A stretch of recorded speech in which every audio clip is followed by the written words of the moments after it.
अगर गुनाहगार भारतीय जनता पार्टी से जुड़ा हो, अगर कारनामा किसी भाजपा के नेता ने किया हो, तो गोदी मीडिया की बोलती क्यों बंद हो जाती है? और दूसरी तरफ विपक्ष का अगर कोई छुट भैया नेता भी हो और अगर उसने कुछ गलत किया हो, तो वो राष्ट्रीय खबर कैसे बन जाता है, मैं समझना चाहता हूं। आज आपके सामने मैं कई मिसाल पेश करने वाला हूं और ये तमाम मिसालें पिछले 2 या 3 दिनों की हैं, ज्यादा दूर की नहीं है दोस्तों। ये बतलाता है कि ये मीडिया किस तरह से काम करता है। सबसे पहले दोस्तों, सोशल मीडिया इन्फ्लुएंसर प्रिया सिंह ने अपनी दास्तां बयां की है। आप यहां देख सकते हैं प्रिया सिंह को अपने बॉयफ्रेंड अश्वजीत गायकवाड़ के साथ।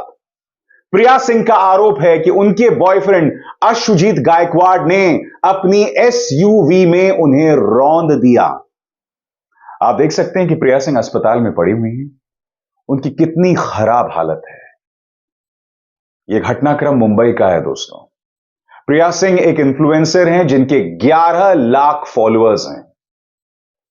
अश्वजीत गायकवाड़ का रसूखदार पिता है, मगर अश्वजीत गायकवाड़ की एक और पहचान है जो गोदी मीडिया आपको नहीं बता रहा है। अश्वजीत महाराष्ट्र राज्य सड़क विकास निगम के एमडी का बेटा है, मगर बात वहां नहीं रुकती। उसने सोशल मीडिया पर पोस्ट किए गए पोस्टर्स में खुद को भाजपा के युवा मोर्चा ठाणे का अध्यक्ष भी बताया है। अश्वजीत के पिता एमएसआरडीसी के पहले नॉन आईएएस मैनेजिंग डायरेक्टर हैं। अश्वजीत के चाचा भाजपा से सांसद रहे हैं। अश्वजीत के पिता और चाचा के बारे में इसलिए बताना जरूरी है क्योंकि प्रिया को अश्वजीत के ड्राइवर ने धमकी देते हुए चीचू भाई यानी अश्वजीत की ऊंची पहुंच के बारे में याद दिलाया था। आज प्रिया सिंह, जिसके इंस्टाग्राम में 11 लाख फॉलोअर्स हैं, इस तरह से पड़ी हुई है। हालत देखिए दोस्तों, इतनी दयनीय हालत है। ये कहानी सिहरन पैदा करने वाली है, मगर इस कहानी को आप तक पहुंचाने वाला कोई नहीं है।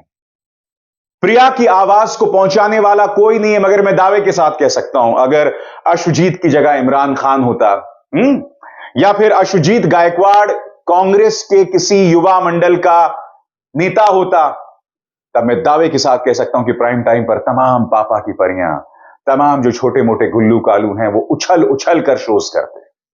और करना भी चाहिए, क्योंकि जब नेता अपने रसूख का इस्तेमाल करता है, चाहे वो कांग्रेस का हो, चाहे बीजेपी का, चाहे आम आदमी पार्टी का, उसे कटघरे में खड़ा करना बहुत जरूरी हो जाता है। मगर मैं आपसे पूछना चाहता हूं, प्रिया सिंह की आवाज कोई क्यों नहीं बन रहा? प्रिया सिंह को लेकर दबाव मीडिया क्यों नहीं बना रहा? क्या यह सवाल उठना जरूरी नहीं है? क्यों प्रिया सिंह की आवाज को इस तरह से दफन किया जा रहा है?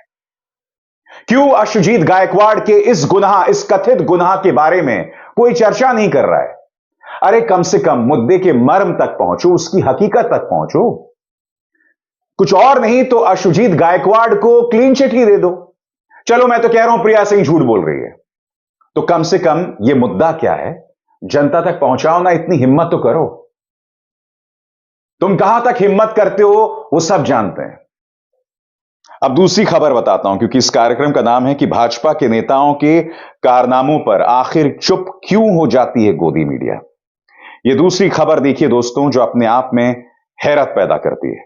नाबालिग से रेप मामले में भाजपा विधायक राम दुलार गौंड को 25 साल की सजा सुनाई गई। गौंड पर कोर्ट ने 10 लाख जुर्माना भी लगाया है। अब आप बहन स्मृति ईरानी को कहीं बोलते हुए सुनेंगे? अरे कम से कम इतना ही कह दीजिए कि देखिए, भाजपा के एक विधायक ने एक अपराध किया और उसे सजा मिल गई। इस बात की भी चर्चा नहीं की जाएगी। इतनी बड़ी खबर दोस्तों, यह कोई छुटभैया नेता नहीं था, यह एक विधायक थे, मगर साहब मजाल है इस पर कोई चर्चा की जाए। कोई खबर नहीं है इसकी, कोई चर्चा नहीं की जा रही है।